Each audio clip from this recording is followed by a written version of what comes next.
오늘 요나라는 사람에 관한 얘기를 같이 나누도록 하겠습니다. 요나 4장 1절부터 4절까지 말씀 자막 올라가면 한번 같이 읽고 말씀 나누도록 하겠습니다. 같이 읽을까요? 시작.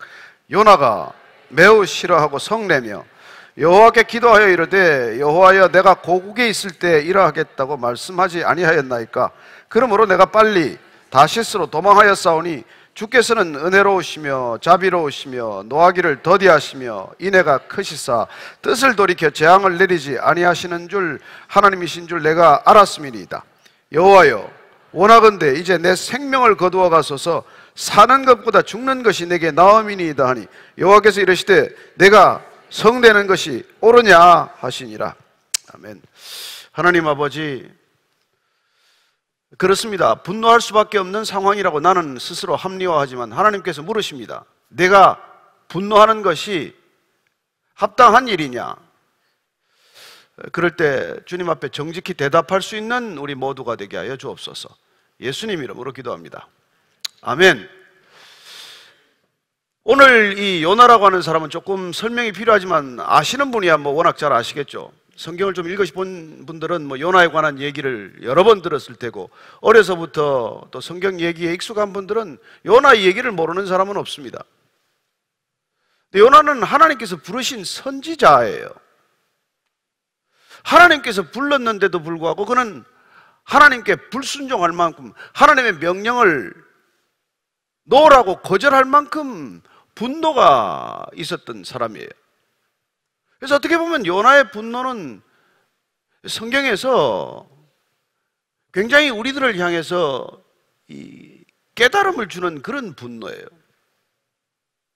하나님께서 불러서 쓰시는 사람도 분노할 수 있다는 것이죠. 그리고 하나님께서 부르실 때 이 사람을 메신저로 부른 거예요. 하나님의 말씀을 전하라고 부른 사람인데 말씀을 전하라고 했더니 안 하겠다는 거예요. 그 당시 니느웨라고 하는 도시는 메소포타미아 지역에서 가장 큰 도시였습니다. 가장 번성한 도시죠. 아수르라고 하는 제국의 수도였던 곳입니다. 이곳에 가서 하나님의 심판이 임할 것이라는 메시지를 전하라는 명령을 듣게 됩니다.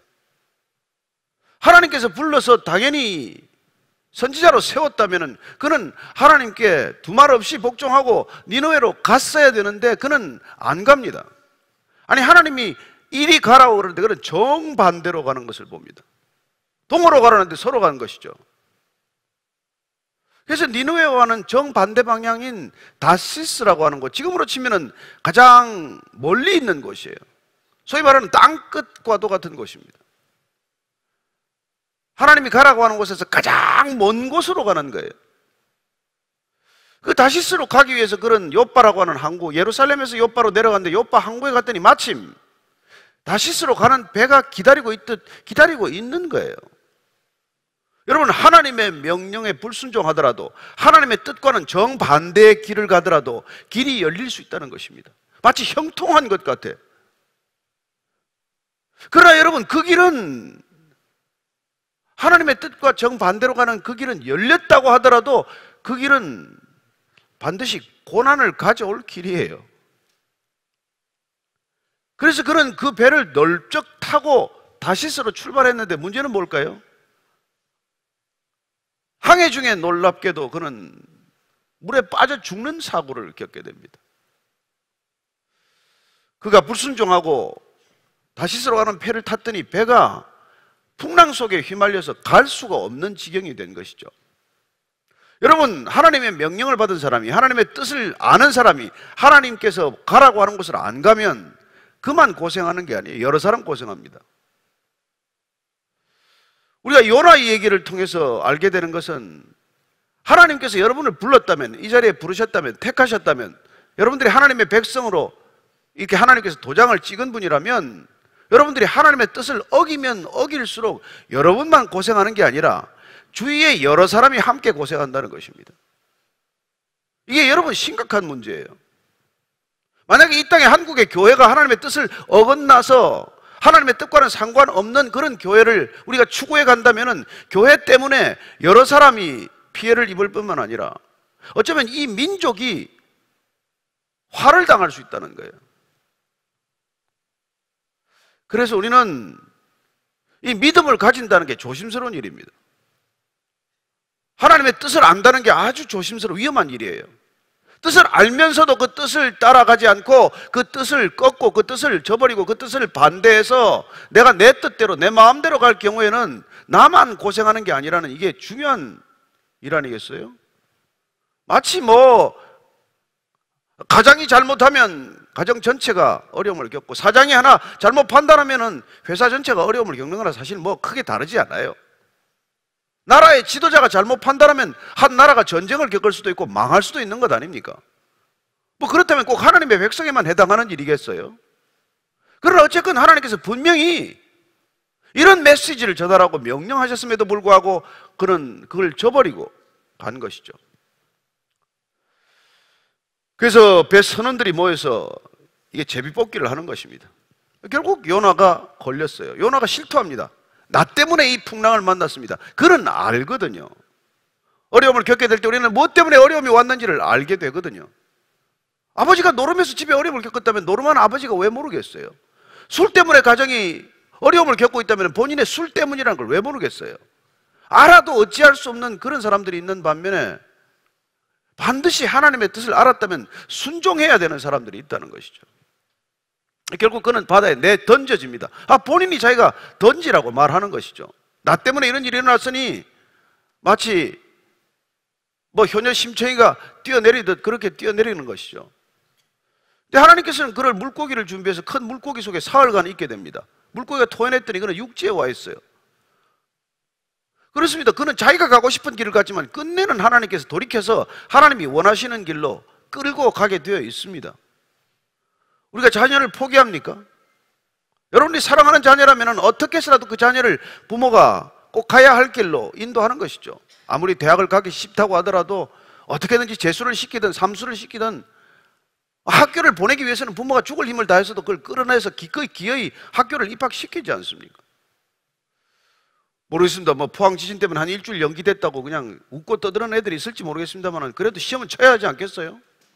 일주일 연기가 됐더라도 어쨌건 부모는 기어이 시험을 치게 만들 거예요. 저는 이 요나가 하나님께서 버리지 않고 그를 계속 쓰시는 게 신기해요. 아니 그 정도로 발칙한 짓을 했으면 버려야 마땅하지 않습니까? 근데 하나님은 안 버리세요. 하나님은 그를 어떻게 해서든 빚어서 쓰시는 것이죠. 그리고 그는 니느웨로 가게 됩니다. 마지못해서 모기 소리 같은 소리로 메시지를 전해요.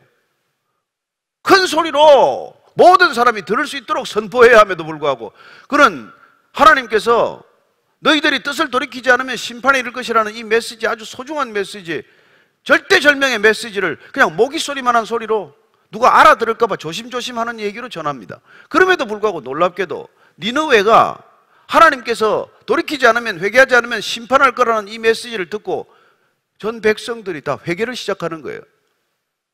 그래서 니느웨에 갔던 이 요나가 화가 났다는 거예요.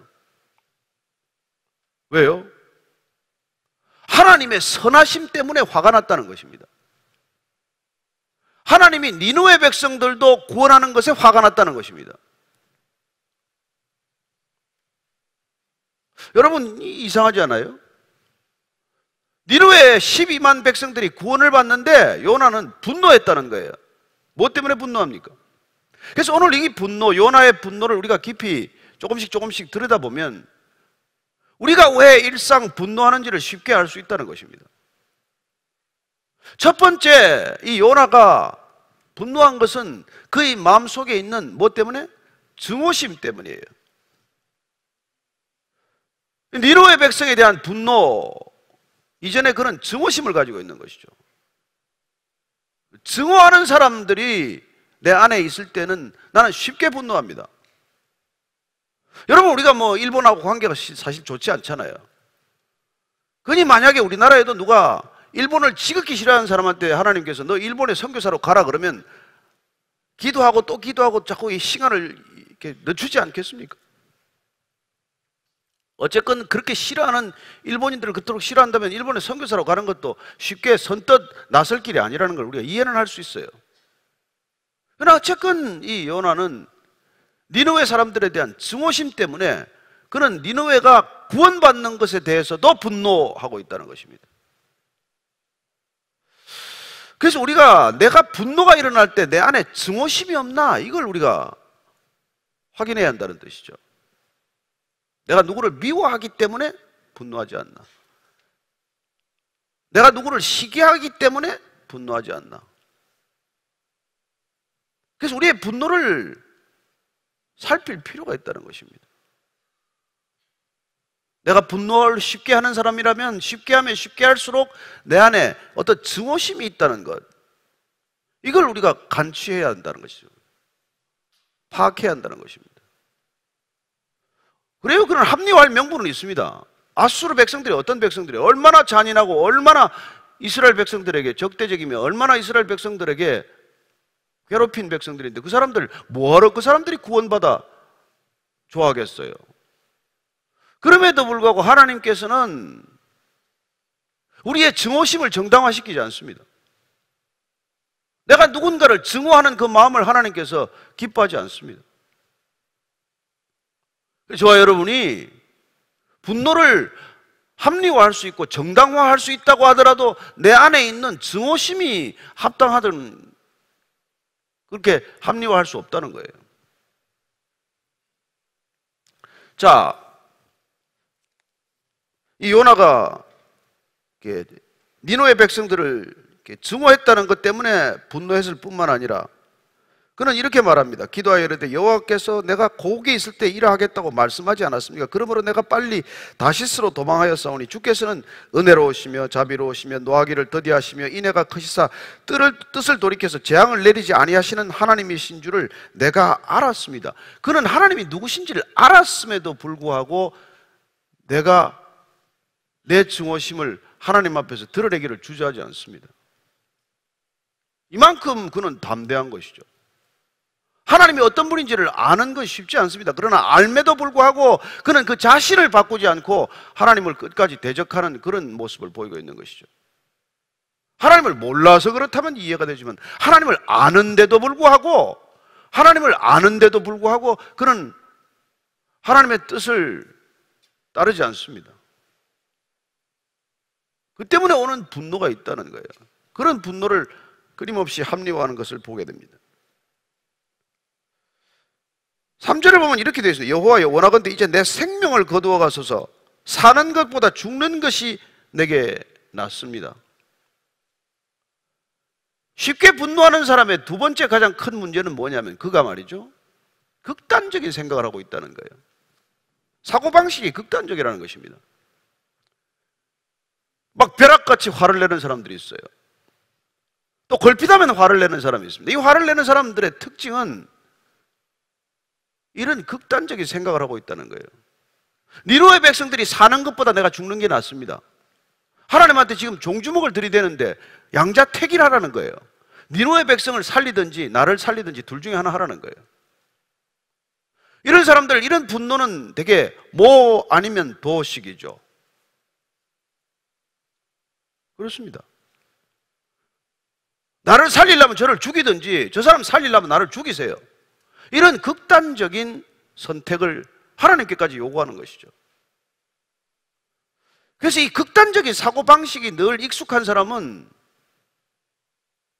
자신도 모르는 사이에 극단적인 선택을 하게 되고 그런 극단적인 선택에 말려들게 하는 이 분노가 본인을 어쩌지 못한다는 것입니다. 저는 여러분들이 도 아니면 뭐다, 뭐 아니면 도다는 생각을 하지 않게 되기를 바랍니다. 수많은 중간에 선택지들이 있습니다. 나를 살리려면 그를 죽이세요가 아니라 나도 살고 그도 사는 길이 있다는 것입니다. 하나님께서는 나도 살리고 니느웨 백성도 살리는 것, 요나도 살리고 니느웨 백성도 살리는 게 목적이에요. 요나가 물에 빠졌지만 그를 건져서 살려놓습니다.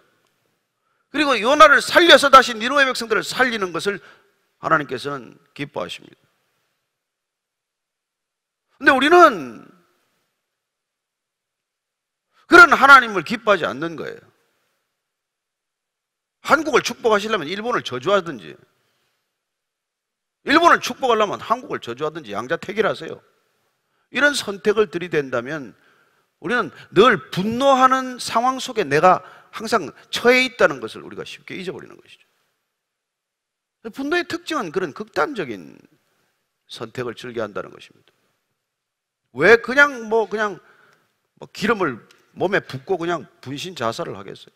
그런 극단적인 선택을 하는 이면에는 그런 분노를 스스로 자초하는 성향을 본인이 이미 가지고 있다는 것이죠.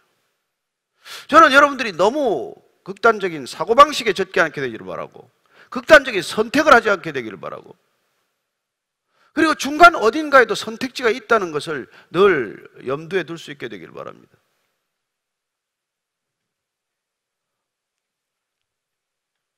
그래서 하나님께서는 또 한 가지 우리에게 분노를 들여다보도록 이렇게 말씀하십니다. 4절을 보면은요, 여호와께서 이르시되 내가 성내는 것이 옳으냐 한번 생각해 보라는 거예요.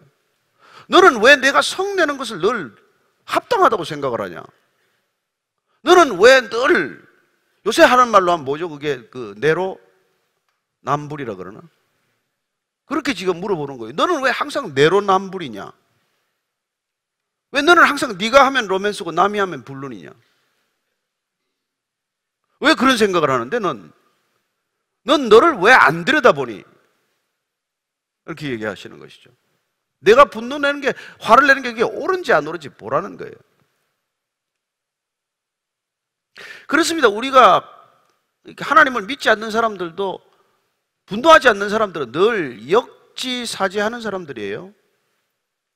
내 입장에서만 생각하지 않고 그 사람 입장, 상대방 입장, 남의 입장에서 늘 생각해보는 버릇을 가진 사람들은 쉽게 분노하지 않습니다. 그래서 분노란 일종의 습관이에요. 버릇과도 관련이 있다는 것입니다. 늘 내로남불의 생각, 삶의 방식 속에 젖어 있는 습관, 버릇을 가진 사람은 걸핏하면 화를 내는 거예요. 늘 분노를 쌓고 있는 것입니다. 화가 나서 폭발할 준비를 하고 있는 사람이에요. 그래서 내로남불식 사고, 내로남불식 판단, 내로남불식 비난을 일삼는 것이죠. 늘 상대방이 하면 그냥 화를 내는 것입니다. 그래서 지금 하나님께서 놀랍게도 이 요나를 가르치기 위해서 소도구를 하나 준비하는데 그게 박넝쿨이에요. 요나가 초박을 짓는데 햇빛을 가릴 만한 넝쿨을 하나, 박넝쿨을 주십니다. 그랬더니 그 박넝쿨이 생기니까 너무 기뻐해요. 화를 쉽게 내는 사람들은 너무 기뻐하는 것도 잘해요. 그 넝쿨 하나 놨더니 막 기뻐서 어쩔 줄을 몰라. 근데 하나님께서 그 다음날 박넝쿨에게 벌레를 보내서 벌레가 박넝쿨을 쪼아먹고 시들어버리게 만들어. 그랬더니 또 내가, 이 요나가 걸핏하면 하는 말이 있어요. 나를 죽이세요. 박넝쿨 하나 때문에 기뻐서 어쩔 줄을 몰라다가 박넝쿨이 시들었다고 나를 죽여달라는 거예요. 이렇게 화를 잘 내는 사람은 자살 충동에 시달리는 사람이에요.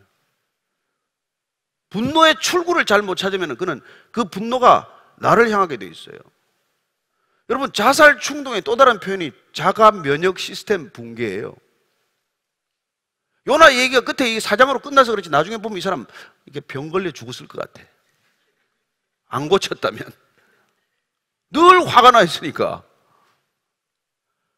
그 화가 상대방을 공격할 수 없으면 늘 자기를 공격하라. 그래서 나를 죽여라고 해요. 걸핏하면 나를 죽이래. 하나님한테. 야, 하나님이 이런 사람 쓰는 것도 기가 막히죠.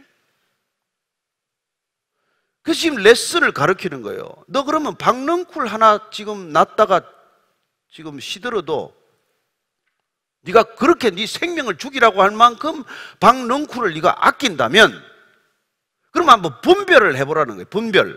분별지가 있어야 내가 분노를 안 할 거 아니냐. 근데 내가 지금 그 박넝쿨 하나를 아끼는데 하나님이 내가 12만 명이 있는 이 니느웨 성의 10만 백성들과 가축도 많은데 그 생명들을 아끼는 게 뭐가 잘못됐냐? 그렇게 말씀하시는 것이죠. 우리는 다 내 감기가 남의 암보다 더 중요합니다. 남이 뭐 암을 걸렸든 아프든 내 감기가 더 중요한 사람들 아니에요.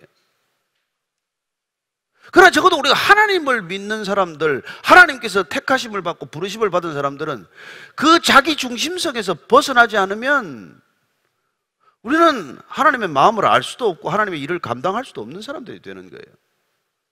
그래서 하나님께서는 이 요나를 끊임없이 지금 연단해 가면서 그 분노의 문제를 지금 다뤄가고 계신 거예요. 바다에 빠져 죽었다면 끝날 사람을 바다에서 건져내어서 박넝쿨 하나를 심었다가 죽임으로써 계속해서 지금 다루고 계신 것은 그의 분노의 문제를 지금 다루고 계신 것이죠. 분노를 들여다보라는 것입니다. 내가 얼마나 이기적인가를 들여다보라는 거예요. 지극한 자기 중심성을 들여다보라는 거예요.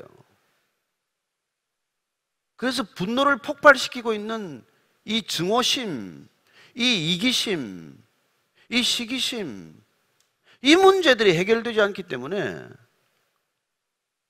우리는 늘 누군가를 향해서 출구를 찾고 있는 것이죠. 저는 오늘 이 요나라는 사람을 통해서 하나님께서 우리에게 계속해서 말씀하십니다. 내 분노가 과연 정당하냐는 거예요.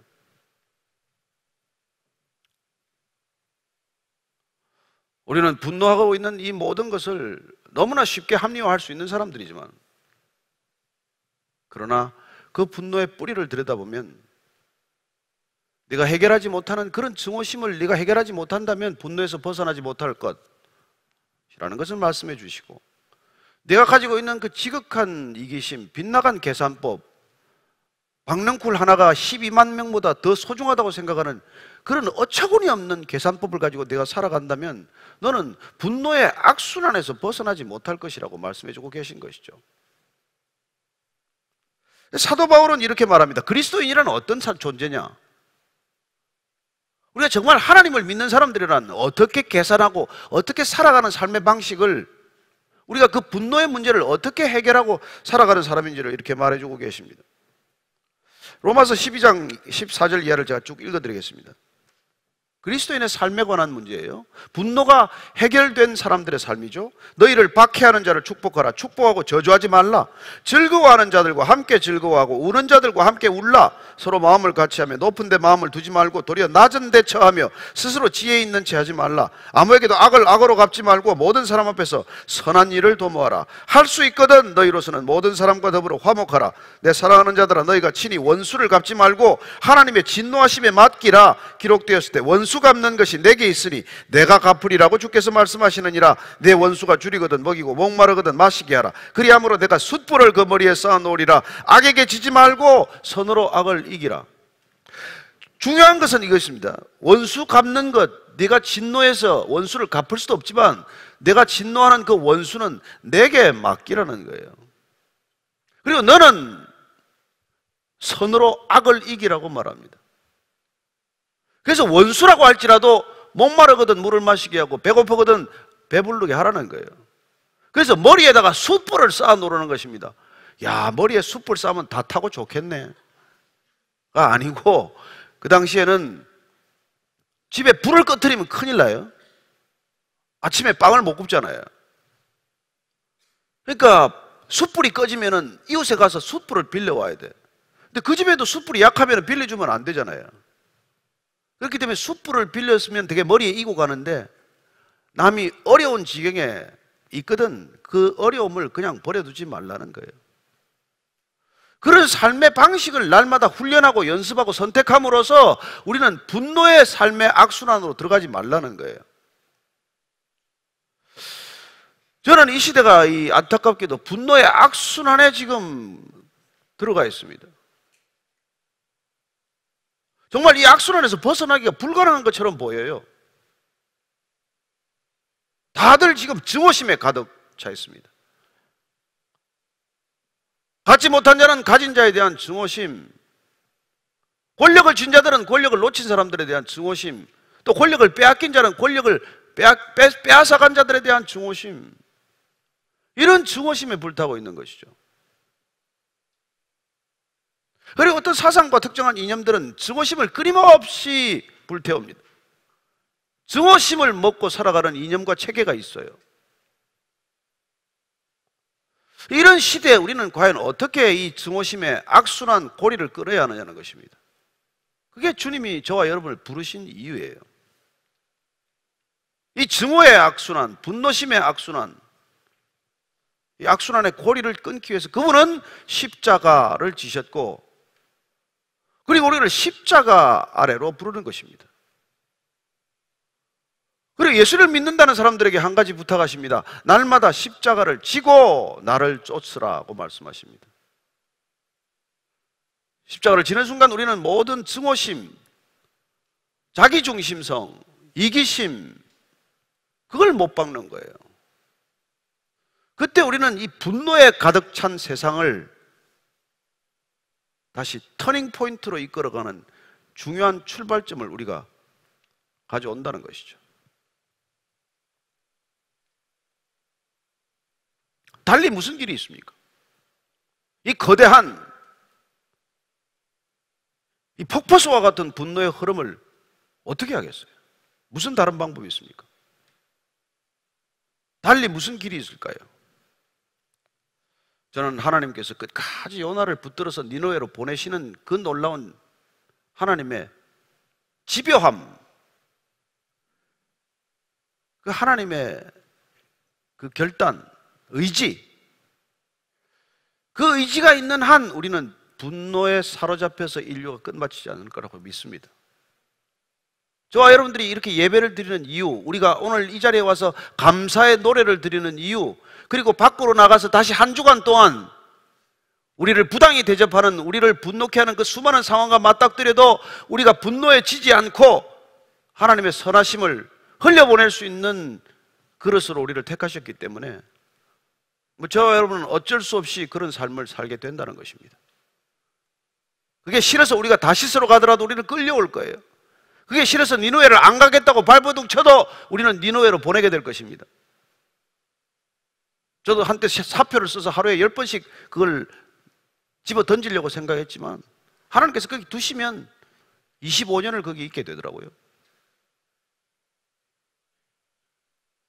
저는 여러분들이 하나님께 붙들렸다는 것을 빨리 인정하시게 되기를 바랍니다. 그리고 내 안에 있는 이 모든 증오심과 이 시기심과 이 못난 자기중심성의 문제가 빨리 끝장이 나야 한다는 것을 기억하시게 되기를 바랍니다. 그게 해결이 안 돼도 하나님께서 우리를 쓰시겠지만 쓰임을 받는데도 불구하고 불편한 거예요. 힘든 거예요. 기쁨이 없는 거예요. 이 보십시오. 얘는 지금 요나는 기쁨이 없어요. 박능쿨이 잠깐 날 때만 잠시 기뻤다가 나머지 계속 화가 나 있는 거예요. 저는 여러분들이 분노로부터 풀려나게 되기를 바랍니다. 마치 다윗처럼 사울에게 붙잡히기 전에 그는 분노에 붙잡히지 않았듯이, 요셉이 노예로 팔렸지만은 그가 분노의 노예가 되지 않았듯이, 저와 여러분들이 그런 자유함과 기쁨을 놓치지 않는 또 한 주간이 되기를 축복합니다. 기도하겠습니다. 하나님 아버지, 요나와 같은 분노가 우리 모두에게 있습니다. 그러나 주님, 분노를 합리화하지 않게 하시고 내 분노가 합당한지를 돌아보게 하시고, 그리고 그 분노가 얼마나 어리석은 결정인지를 다시 한번 깨닫게 하여 주셔서, 하나님, 우리가 내던져진 상황이 어떤 상황일지라도 상대방에게 악을 악으로 갚지 않고 선으로 악을 갚는, 그리하여 악순환의 고리를 끊는 믿음의 형제들 자매들 되게 하여 주옵소서. 예수님 이름으로 기도합니다. 아멘. 아멘. 네, 목사님, 저는 그 요나서를 볼 때마다 네. 하나님하고 요나하고 이렇게 밀당하는 것 같은 느낌을 가져요. 그렇죠, 뭐. 그리고 오늘 왜냐면 이제 저는 요나가 그렇게 하나님께 막 핏대를 내는데, 저는 하나님이 요나한테 별로 화를 안 내시는 것 같아요. 그래서 그런 이게 왜냐면 기원전 한 8세기 정도면 그렇죠. 하나님은 당연히 두려워하고 무서워하는 그런 존재인데, 그런 하나님께 이렇게 자기 감정을 이렇게 털어놓을 수 있다는, 이게 네. 한편은, 왜냐면 이렇게 막 속으로 속상하고 힘든데 그냥 겉으로 안 그런 척하는 건 더 어렵지 않을까요? 하여튼 뭐 간이 배 밖에 나온 사람이죠. 요나가 그렇죠. 요나가, 그렇죠. 네. 근데 하나님이 너 이놈 자식 이거 안 그러시고 저 같으면 뭐 100번 그랬을 것 같은데 이 자식이 말이야 그러면서. 근데 진짜 저는 하여튼 요나서 오늘 또 목사님 말씀 들으면서 그 생각을 하게 됐습니다. 그냥 바로 질문할게요. 네. 질문. 제 느낌이 그렇다고요. 저 요나 굉장히 좋아합니다. 근데 하여튼 서론이 기네. 네. 왜냐면 제가 이렇게 엉겨도 화를 안 내실 거니까. 여러분 보셨죠, 그죠? 화는 안 내지만 짜증나죠. 근데 하나님도 얼마나 짜증 나셨겠어요.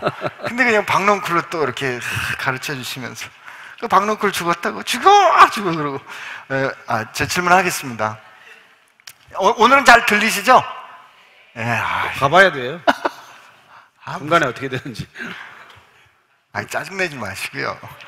올해부터 저의 인생에는 많은 변화가 있었습니다. 결혼도 하고 일에도 많은 이동과 새로운 분야로 변하고 있습니다. 그럴수록 주변에서 철학과 미신 등 미래에 대한 걱정으로 흔들려지는 상황이 생기고 있습니다.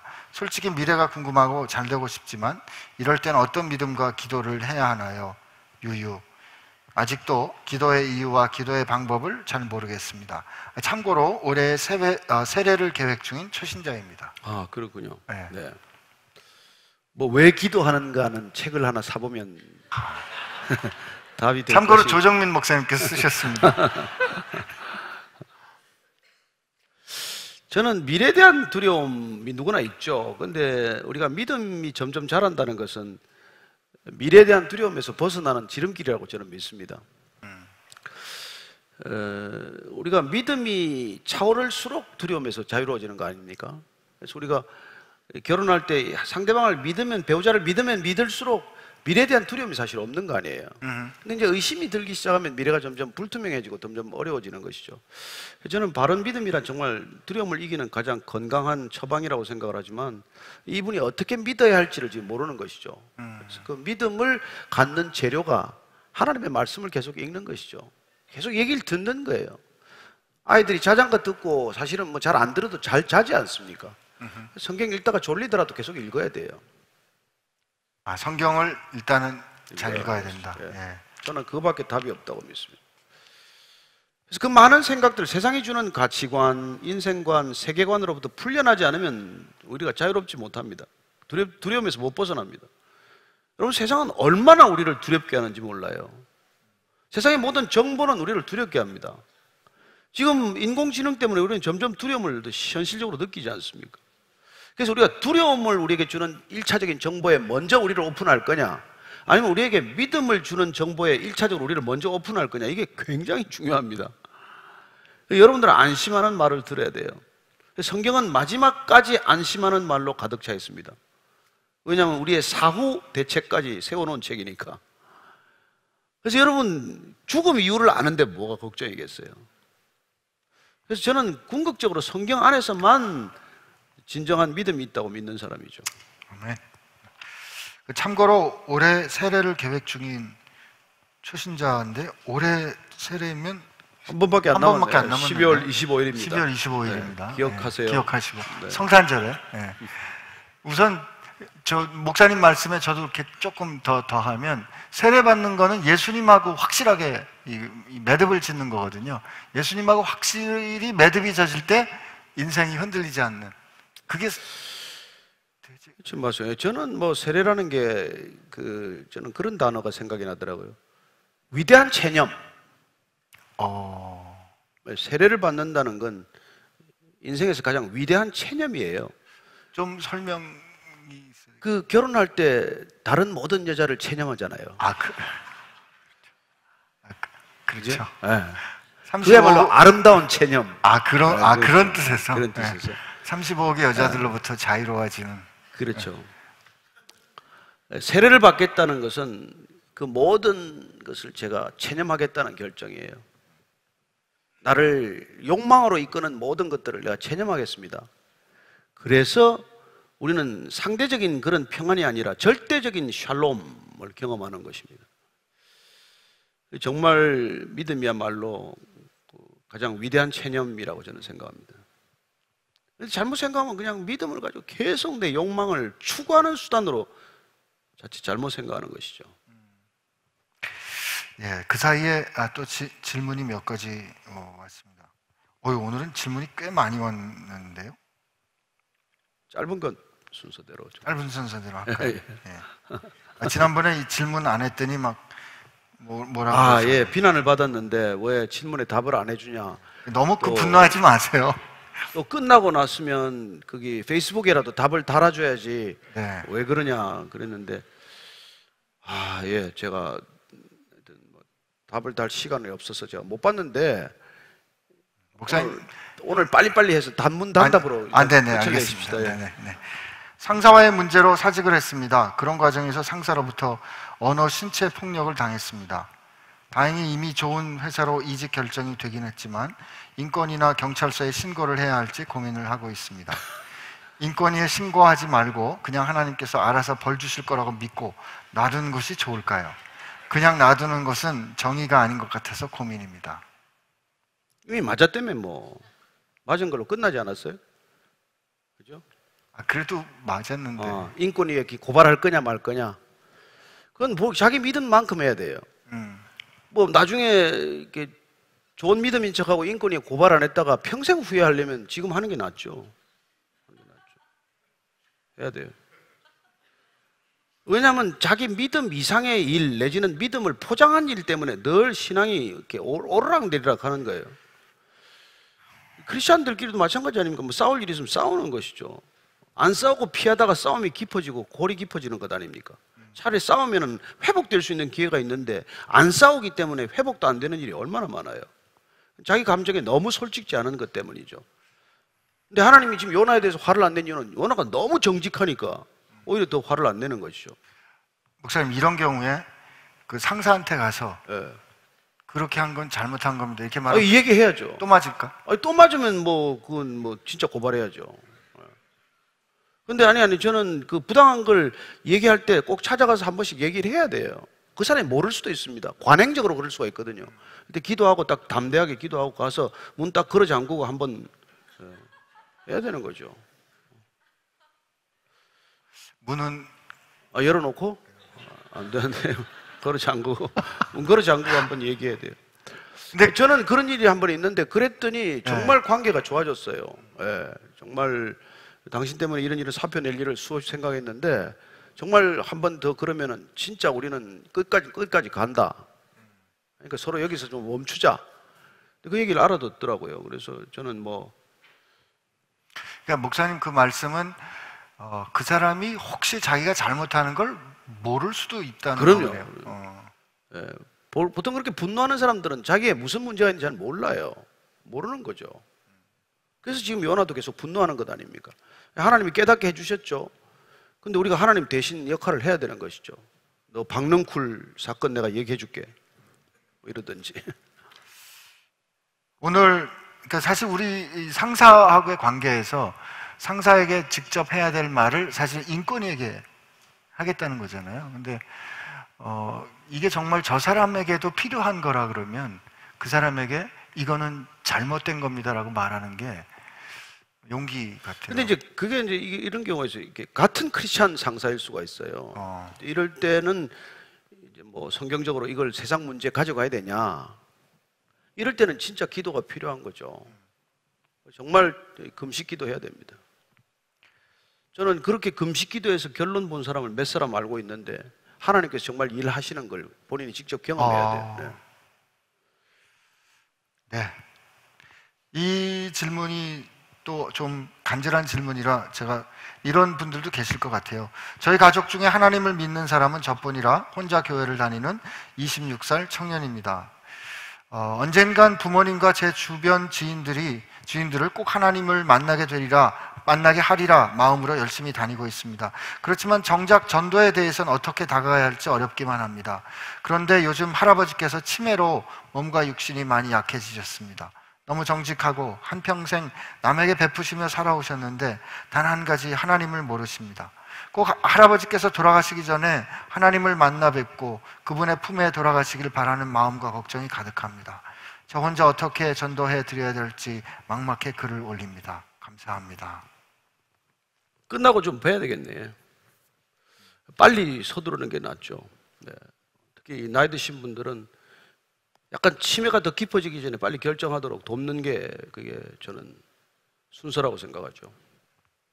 그래서 뭐 본인이 이렇게 영접 기도를 해도 되지만 영접 기도문대로 한번 이렇게 해서 하나님을 영접하도록 하는 게 중요하지만 도움이 필요하면은 그런 거 돕겠다고 저희들이 있는 것 아닙니까? 그러니까 그건 뭐 도와드릴 테니까 빨리 결정을 하셔야 되겠네요.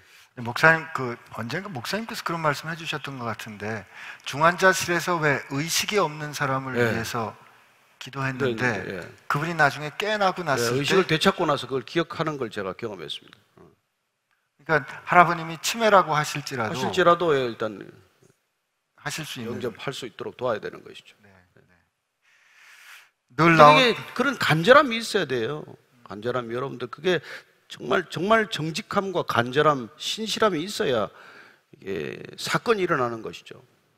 우선 이 할아버님을 만나게 되고 할아버님 앞에서 그냥 할아버지를 위해서 기도하는 건 어떨까요? 기도하는 것도 좋죠.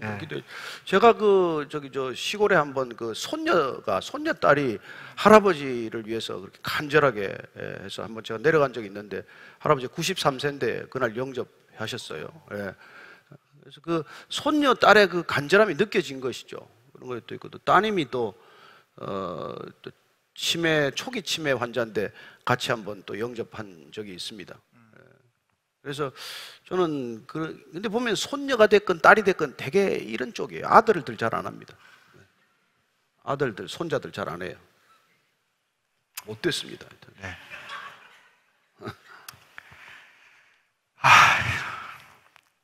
배우자 기도를 드리고 싶은데 방법을 모르겠어요.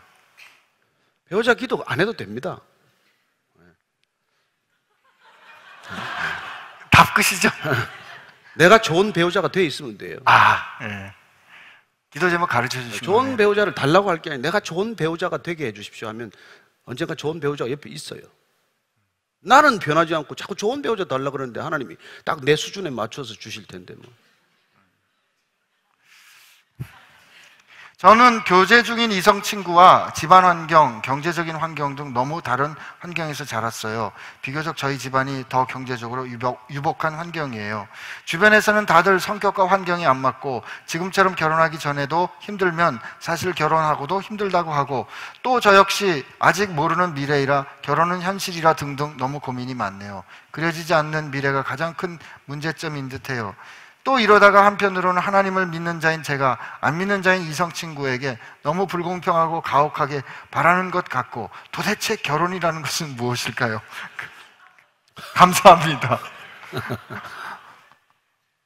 결혼은 같이 사는 거죠, 뭐. 같이 사는 거죠. 더 설명 안 하시고요. 근데 같이 있고 싶을 만큼 그렇게 절절히 사랑할 때는 내가 얼마나 나를 포기할 수 있냐가 중요한 거 아니에요. 내가 모든 걸 포기할 수 있을 만큼 사랑하면 문제가 없어요. 근데 그걸 뭐 서로 밀고 당기는 차원에서는 뭐 어떤 결혼도 가면 과정이 힘든 거죠. 근데 앞서서 말씀해 주신 그 배우자 기도하고 지금 기도가 사실은 같은 맥락인 것 같아요. 같은 얘기죠. 내가 좋은 배우자 되게 해주세요라는. 근데 이게 기도. 참 결혼은 뭐 늘 같은 얘기인데, 여러분 혼자 있어도 행복한 사람이 결혼해야 돼요. 내가 혼자 있으면 늘 불행하고 불안한 사람은 결혼하면 사실 늘 문제를 일으켜요.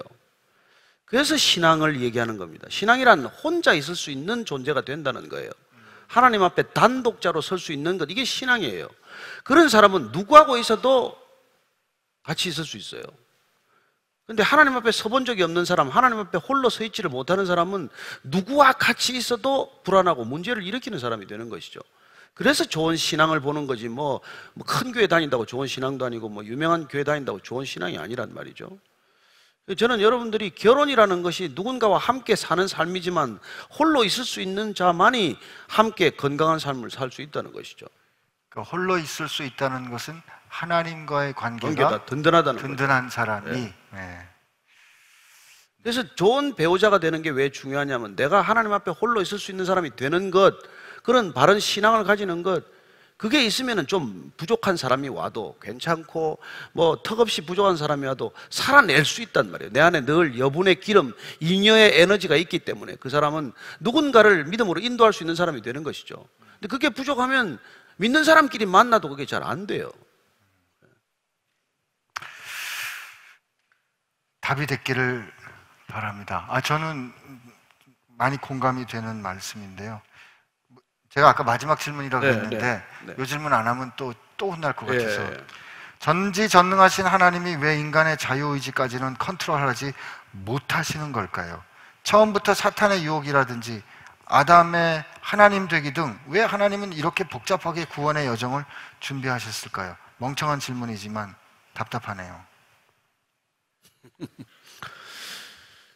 이 질문도 뭐 저희들이 자주 듣는 질문인데 왜 자유의지를 허락하냐? 여러분, 자유의지를 허락하는 게 사랑의 본질이고 사랑의 클라이맥스예요. 저는 로봇하고 살지 않습니다. 제 안에 자유의지를 충분히 사랑하고 존중하는 것이죠. 저는 하나님께서 그 사랑의 마지막 결정, 인간에게 자유의지를 허락한 결정, 그리고 인간에게 배신당해도 좋다는 그런 마지막 결정은 정말 우리에게 사랑의 본질이 뭔지를 알려주는 것이죠. 그래서 하나님이 못하시는 거 아닙니다. 여러분, 안 하는 거하고 못하는 거하고 구분하지 혼돈하지 마십시오. 저는 제 아이에게 간섭 못해서가 아니라 간섭 안 하기로 결정했어요. 그 아이의 자유의지를 존중하기 때문에. 할 수 있습니다. 그러나 강제로 끌고 간다고 해서 그 아이가 바로 자라냔 말이에요. 그게 안 그렇거든요. 그리고 가장 중요한 것은 자유선택이 주는 놀라운 기쁨을 빼앗는 일이 되는 것이죠. 여러분, 기쁨의 클라이맥스 또한 자유의지에서 비롯된 거예요. 그래서 우리가 스스로 선택한 배우자와 같이 스스로 그런 자유의지를 최대한 존중해 줄 때 상상할 수 없는 부부의 기쁨을 누리는 거나 마찬가지죠. 저는 하나님께서 우리를 강제로 끌고 가지 않는 것에 대해서 불만을 너무 갖지 않게 되길 바랍니다. 아멘. 이렇게 끝났는데 자꾸 보내주셔가지고 이거 오늘 요거 마지막으로 하겠습니다. 이제 다음 주에 해주세요. 하나님께 한테 소위 잘 보여야 한다는 압박이 없이 있는 그들의 모습을 다 드러내는 요나가 부럽기도 합니다. 일상생활에서도 존경하는 사람을 만나면 잘 보이고 싶은 생각 때문에 오히려 힘들 때가 있습니다. 혹시 이렇게 행동하면 나에게 실망하지 않을까? 그런데 이런 걱정이 오히려 그 사람과 신뢰를 쌓는데 장애가 되는 느낌이 들기도 합니다. 어떻게 해야 진정한 신뢰 관계를 쌓을 수 있을까요? 뭐 질문 속에 답이 있네요. 다 알고 지금 질문하는 거는. 그래도 저도 지금 약간 못 알아들었는데 좀 해주세요. 아니 뭐 알고 그렇게 해서는 건강 관계가 안 된다는 걸 알고 지금 있잖아요. 그럼 안 하면 되지. 왜 그걸 나한테 어떡하라는 얘기야? 안 하면 되지. 하지 마세요. 하지 마세요. 저는 여러분한테 훨씬 홀리하게 설교할 수 있습니다. 저는 여러분한테 잘 보이려고 설교할 수 있어요. 더 많은 사람을 끌어모으는 방법을 알고 있습니다. 그러나 나는 그렇고 싶지 않다는 거예요. 내 마음이 이끄는 대로 솔직하게 제가 얘기하고 싶다는 것이죠. 그게 여러분하고 건강한 관계를 맺는 방식이라는 걸 알기 때문에 피차가. 여러분들도 싫으면 다음 주에 안 올 거 아니에요. 뭐야 저자는 매일 화를 내는 것도 아니고. 안 오면 되지 왜 나한테 비난하냐고. 나도 여러분 안 오면 안 오는 걸로 끝이지 왜 저 사람은 안 오냐고 내가 쫓아가서 무슨 바짓가랑이를 잡을 일이 없잖아요. 저는 인간의 감정이 컨트롤 될 때까지 하나님이 기다려주는 게 얼마나 놀라워요. 이 요나를 갖다가. 이 사랑은 그걸 기다려주는 그런 능력이 되는 것이죠. 제가 여러분들을 더 사랑하면 또 달리 설교할 거예요. 그러나 지금 내 수준에서는 이렇게 여러분들한테 메시지를 전하는 수밖에 없는 거죠. 그러나 적어도 이렇게 포장하거나 이렇게 뭐 위선하거나 이거는 하고 싶지 않다는 거예요. 그게 이 관계에 건강치 못한 관계가 되는 거니까.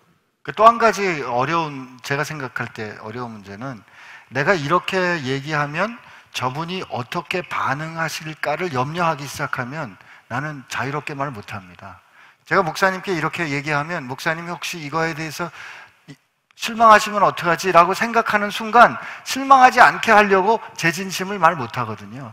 우리가 상대방의 상대방의 반응을 내가 책임지려고 하기 때문에 내가 책임질 일을 못하는 것 같아요.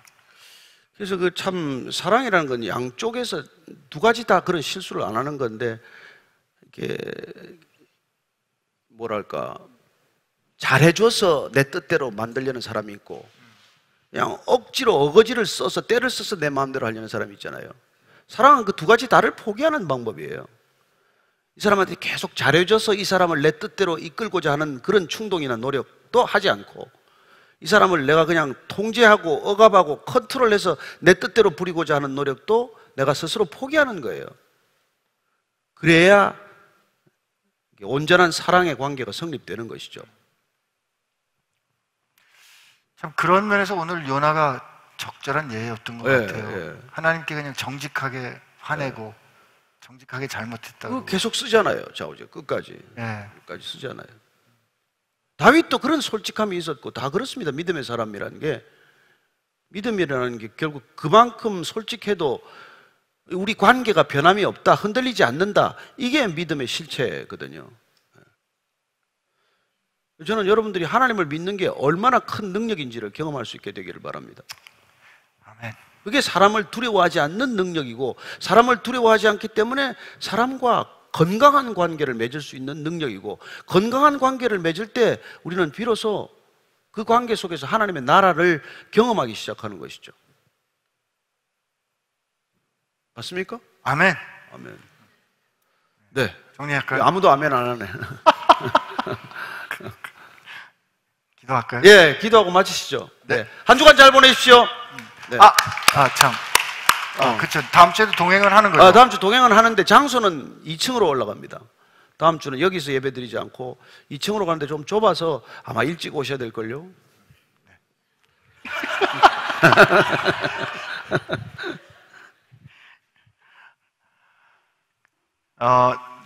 존경하는 분이 있을 때 그냥 존경하는 분한테 존경합니다. 난 정말 당신이 좋습니다. 거기까지 하시면 돼요. 그게 가장 여러분의 사랑과 존경을 정확하게 전달하는 방법입니다. 그러면 하나님께서 교통해 주실 줄로 믿습니다. 기도하겠습니다. 하나님, 우리가 하나님 앞에 속상할 때 이렇게 말해도 되나 싶었는데, 오늘 요나 보니까 하나님 앞에 자기 생각 그대로 다 말했던 거 보았습니다. 그런 요나 끝까지 생각할 수 있도록 가르쳐 주시고 이끌어 주셔서 마침내 하나님의 일 감당할 수 있도록 해주셨다면, 하나님 오늘 우리 마음 가운데 하나님을 향한 솔직함이 있게 하여 주시고, 그렇게 하나님께서 우리를 인도해 주실 거라는 믿음이 있게 하여 주옵소서. 그리고 하나님, 우리가 속상하고 화날 때 하나님께서 우리에게 하시는 질문, 내가 그렇게 화내는 것이 과연 옳으냐 질문하시는 그 하나님의 음성 앞에 정직하게 서는 저희들 되게 하여 주옵소서. 늘 고집세어 내 생각과 내 길로 가는 우리들 끝까지 붙잡아 주시어 생명으로 소유 삼으신 예수 그리스도의 은혜와 그 넓고 튼튼한 품으로 우리를 품어 주시어서 마침내 그 품 안에 살 수 있도록 인도하시는 아버지 하나님의 사랑하심과 우리를 추적하시어서 마침내 당신이 원하시는 곳으로 이끌어 주시는 성령님의 붙들어 주심과 인도하심이 이제 하나님 앞에 정직하고, 그래서 세상 앞에 당당하기를 소망하는 사랑하는 지체들과 함께 하시기를 주의 이름으로 축원하옵나이다. 아멘.